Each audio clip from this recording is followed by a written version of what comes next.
Hello everyone, welcome back to another video. We've got quite a lot to talk about today, including the possibility of some pretty significant flooding and also some pretty strong thunderstorms. But through the video, we're going to look at kind of the details of how, where, when, why, just to give you a pretty good idea of the weather across the UK and Ireland over the next 48 hours or so. We'll start off today by looking at the thunderstorm risk. This is the convective outlook I made, which is pretty much just the forecast for where the thunderstorms and lightning activity will occur. And you can see the focus is really across southern and southwestern portions of the UK. So the main zone is this level 4 here, which I'll talk about shortly. But to start with, we also have a level 3 across the southwest, and that's to do with a big band of thunderstorms which is pushing through now. And if I show you the radar, you can see very bright colours. Let's change the colour to black. So very high rain rates, possibly some hail, but very frequent lightning, and that's pushing generally northwest over the next kind of hour or so, and will be making landfall in Cornwall during kind of the same time period. And that's actually to do with this upper level low, which I'll just wait for the satellite image to load. That's to do with this upper level low, which is centered just over here, and so allowing those thunderstorms to develop and kind of meander slowly over the next few hours there. And then, like I said, the main risk is across kind of the parts of the Midlands and Wales, and that's actually to do more broadly with the kind of overall synoptic situation, which we'll look at now. So you can see this is a fairly similar pattern, to be honest, to 2 weeks ago now, where we saw a cut-off low to the south, bringing the risk of some thunderstorms, and actually I got a pretty good lightning display from northwest London, which I put on my YouTube channel, so you can check that video if you want. And while the setup is not exactly the same, it's broadly pretty similar in that we have a big low to the south, which I'll show you here. There's our big cut-off low. This is the 500 millibar chart, so kind of the mid-levels of the atmosphere, and that's driving southerly flow from the continent into the UK. And even at this time of year, that southerly flow is still quite humid, quite warm and quite unstable. Hence the temperatures into the mid-20s, both yesterday and also likely today and also on Thursday. And you can see that showing up on the air mass chart here with those yellow colours brought in on the southeasterly wind like that. Now usually when we get these big lows, we have some kind of notable forcing for thunderstorms. However, that's not actually quite the case today. So we're going to look more in detail at kind of the other ways thunderstorms might develop.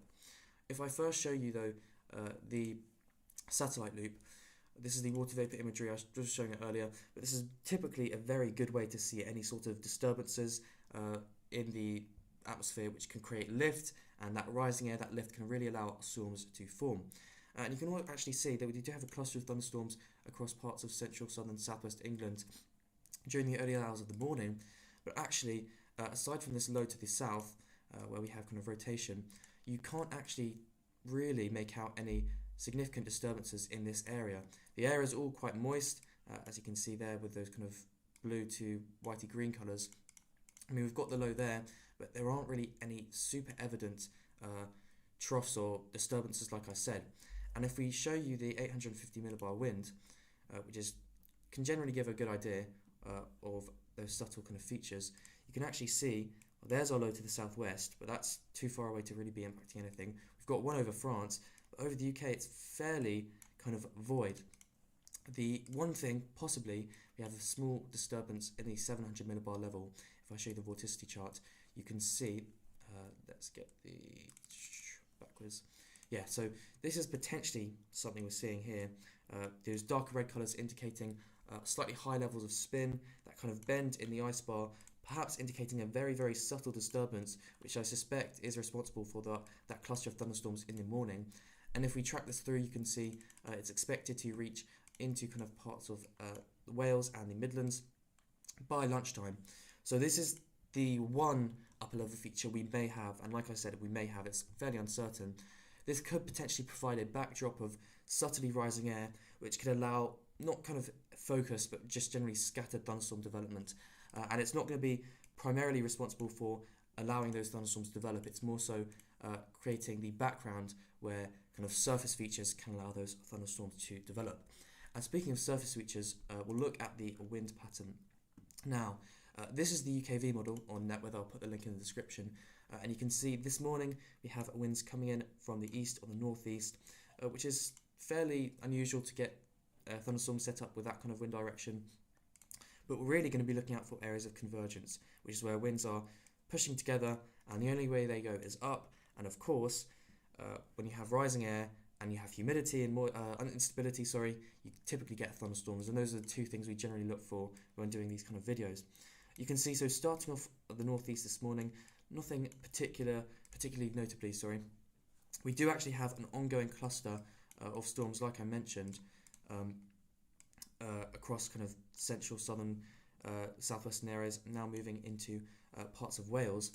The lightning activity, however, has died down in that area.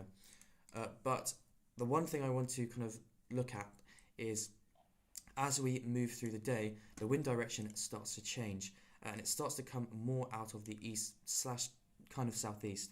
And what we start to get is a subtle kind of convergence zone along the surface in this area of kind of the Welsh borders and parts of the West Midlands. And that's likely to do with a couple of things. Sorry, didn't mean to do that. Number one, this pen maybe is, there we go. So number one, we're seeing this disturbance track generally in that direction, or maybe slightly more to the kind of west than that. So generally in kind of this direction. And what that could potentially do is lay a boundary for the afternoon, especially if this area is going to see kind of cloud cover. What that can do is kind of create higher temperatures on the northern side, so temperatures are higher here, temperatures are perhaps lower here, and that kind of differential heating between the sun and the cloud might actually create a small kind of area of convergence here, which could provide a focus for thunderstorms. Now the other thing is the topography. So I'm not sure if I can show you super well on this map, but the I don't know. Okay, so anyway, across parts of kind of Wales we have high ground. Of course we've got Snowdonia there, but the West Midlands are typically quite flat. And what actually is occurring is, as you get these southeasterly winds pushing in from this direction, actually maybe I can show you on, never mind. So as you get the kind of the southeasterly winds pushing in from this direction, as they run into kind of the high ground and the valleys of Wales, they generally start to converge. And that's kind of generally the pattern I think we're kind of getting today. A combination of that boundary from the existing storms and showers, and also kind of terrain-induced convergence. And so I think as we get this disturbance moving through, while it's not particularly strong, by around 3 o'clock there'll be a background supporting general kind of subtle lift, and then what's going to happen is we get storms initiating possibly off the Cotswolds as well, but then with the convergence we get storms initiating in this zone here. And in terms of the instability, I'll show you the Cape chart quickly because I actually haven't talked about that today. But for the time of year, we're looking at pretty solid levels. This is the arome, generally fairly good for the instability. And you can see it's showing a fairly wide region of 1,000 joules per kilogram plus.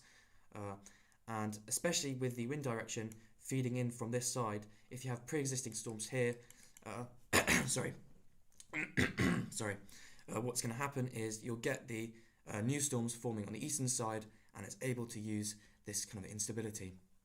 And so this kind of paints a general picture that we're going to see storms, I forgot you can't annotate this one, we're going to see storms perhaps developing across the Chilterns, move generally kind of northwest, and then really start to pick up in intensity and kind of coverage through this kind of West Midlands into parts of Wales. And that especially could get enhanced by kind of a orographic rain, and if you don't know what that is, there's a good diagram from Britannica, and you can see generally what that is where you have higher terrain, the warm air rises, it cools and condenses and allows clouds to form, and so you get an enhancement of rain on the kind of side of the mountain which is facing the incoming wind. And in this case, that is this region in here, as the terrain starts to go from flatter to more hilly.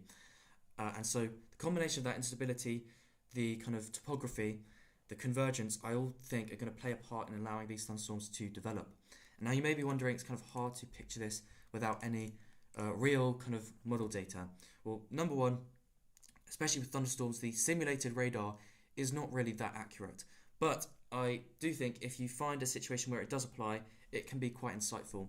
And I think in this case, the arome does a fairly good job at painting what we're expecting. So you can see initially initiate some storms across the Chilterns, also the Cotswolds. Those move to the northwest, and then really notice the uptick in activity through the late afternoon and into the evening around, sorry, you can barely see that, around kind of the main region we're talking about.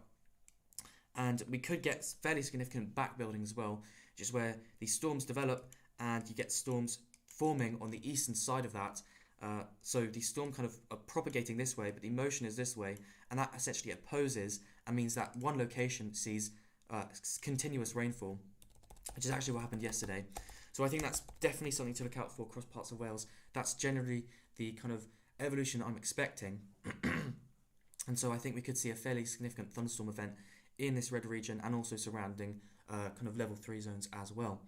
Also have that severe risk out for mainly the risk of flash flooding, because we are looking at continued rainfall, and you can see the arome here suggests, don't take this literally by the way, because these thunderstorm forecasts are really quite hard to do on a model. But you can see we're looking at potentially 50 or 60, even more millimetres of rainfall in this zone. So that's kind of what I wanted to talk about with the main thunderstorm risk. We do have other areas to look at too. Particularly, we could have a cluster of weak thunderstorms developing in this region here. Also, potentially could look out for something there, and convergence across the southwest might allow storms to develop. But I already spoke about kind of the main regions I'm expecting to see storms from. Actually, let me just show a quick sounding, because I actually haven't done that. The sounding shows fairly supportive of thunderstorms, decent instability. The moisture is not too high, it's kind of just right because it's not saturated. The shear is low, so don't expect any supercells like there were a couple suspected supercells yesterday. But also because the shear is low, storm motions are very slow, and so the rainfall risk is enhanced. But that's kind of my thoughts on today with the thunderstorms. Pretty significant, as you might be able to tell, though it's kind of hard to be sure. And then what starts to happen is our attention turns to the kind of rain and flooding during Sunday. And that is because the upper low that we were talking about earlier starts to move kind of to the north and then to the east. And as it does that, it brings forcing and rising air into the UK, and as expected, that brings a rainfall. And you can see what I'm talking about here. This is early on Sunday morning. We're likely to see a big disturbance pushing through here. This is part of a frontal zone. And still, we're going to have instability embedded in that. So we're likely to see embedded thunderstorms across southern England during Sunday morning, potentially some significant thunderstorms as well, which I'll maybe look at tomorrow or later today. And then what happens is that low kind of sits around during the day on Sunday, bringing continued rainfall, and then eventually pivots around so that we get the front finally clearing out Monday into Tuesday. And so all of that together could bring fairly significant rainfall totals. I mean, the arome shows, there's our kind of low, there's our frontal zone, and shows continued accumulations across the Midlands into southern England during the day on Monday, and then that eventually clears out. I can show you a couple other models as well. The arpegg, for example, shows a similar thing. Lots of rain across the Midlands. And so actually, by the end of kind of Monday, we're looking at fairly significant totals, 30 millimetres plus quite widely. That does vary on model, of course. We can't be confident. The icon shows actually as much as 100 millimetres across parts of the Midlands. I can show you the UKV as well, just to give you an idea. So yeah, this is kind of a good indication of what might happen overnight, which is thunderstorms pushing up from the south in that kind of embedded zone of forcing, and then those can continue during the day on Sunday, and then we get a final push of that low, and that frontal band may even stall across the Midlands, which some models do have, like the icon. So anyway, that's kind of the picture for the next 24 hours or so, as the low moves in and then eventually it moves away and we get more cold, unsettled weather by next week. But quick recap: thunderstorms, heavy rainfall, and a particular flooding risk across parts of the West Midlands into Wales. Anyway, that's about it. Thank you very much for watching. Don't forget to like the video if you enjoyed it, and leave any comments about any weather related questions or anything like that. Anyway, thank you very much for watching everyone, and bye bye.